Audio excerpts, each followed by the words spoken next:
یا نبی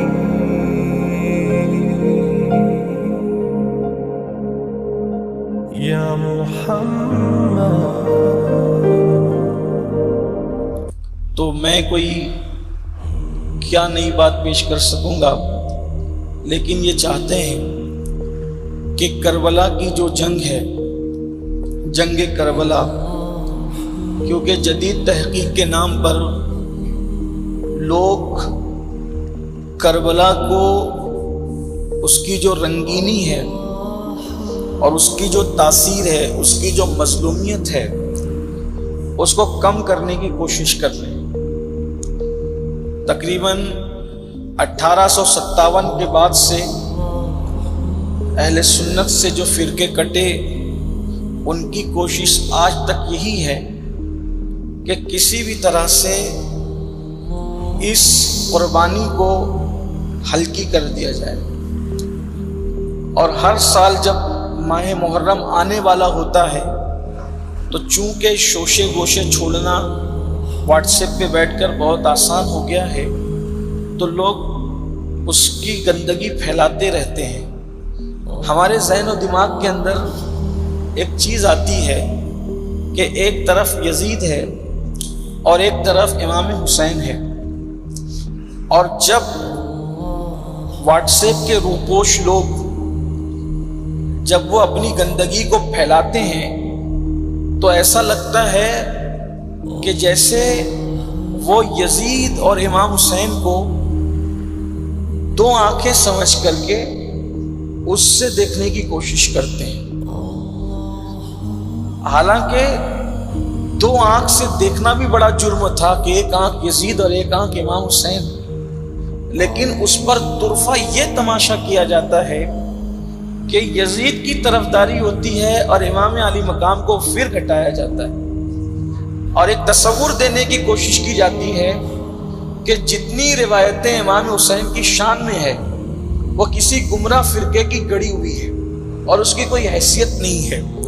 تو چونکہ یزید اور امام حسین کو گویا کے ترازو کے ایک پلڑے اور ایک پلڑے میں رکھنے کی کوشش کی جا رہی ہے، تو تھوڑا میں اپنے نوجوانوں کو، نئی نسل کو پہلے یہ بتاؤں کہ کربلا کی جنگ کا جو مین کردار ہے، جسے دنیا امام حسین کہتی ہے، وہ حسین ہے کیا چیز؟ اگر یہ بات سمجھ میں آ گئی تو یزید جیسے کروڑوں لوگ امام علی مقام کی جوتیوں پہ لگے ہوئے غبار کی بھی برابری نہیں کر سکتے۔ میں امام علی مقام کی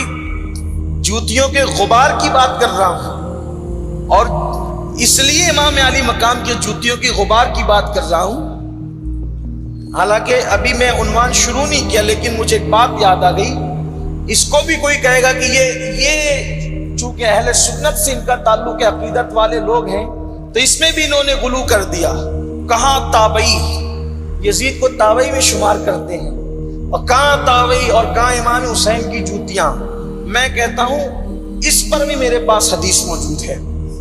کہ امام علی مقام کی جوتیوں کے غبار کا مقابلہ بھی یزید نہیں کر سکتا۔ آئیے ایک حدیث لیں آپ۔ یہ حدیث اللہ کے رسول صلی اللہ علیہ وآلہ وسلم کے صحابی حضرت سیدنا ابو ہریرہ مدینے کے بازاروں میں اعلان کرتے تھے، اللہم انی اعوذ بکا من راس الستین و امارت الصبیان، اے اللہ میں سن 60 ہجری کی حکومت سے اور بچوں کی قیادت اور سلطنت سے تیری پناہ مانگتا ہوں۔ یعنی امام عالی مقام کی برابری جس یزید سے کی جا رہی ہے، حضرت ابو ہریرہ رضی اللہ تعالیٰ عنہ یہ کہہ رہے اللہ میں سن 60 ہجری سے تیری پناہ مانگتا ہوں اور بچوں کی حکومت سے تیری پناہ مانگتا ہوں۔ صدیق اکبر سے لے کر حضرت امیر معاویہ رضی اللہ تعالیٰ عنہ تک جتنے بھی حاکم ہوئے سب بڑی عمر کے ہوئے، چھوٹی عمر کا جو پہلا حاکم ہوا اس کا نام یزید ہے، اور اس کو حضرت ابو ہریرہ نے بچوں کی حکومت فرمائی، اور سن 60 ہجری ہی میں یزید بادشاہ بنا۔ ابو ہریرہ رضی اللہ تعالیٰ عنہ اس سے پناہ مانگ رہے ہیں، مجھے یزید نہیں چاہیے،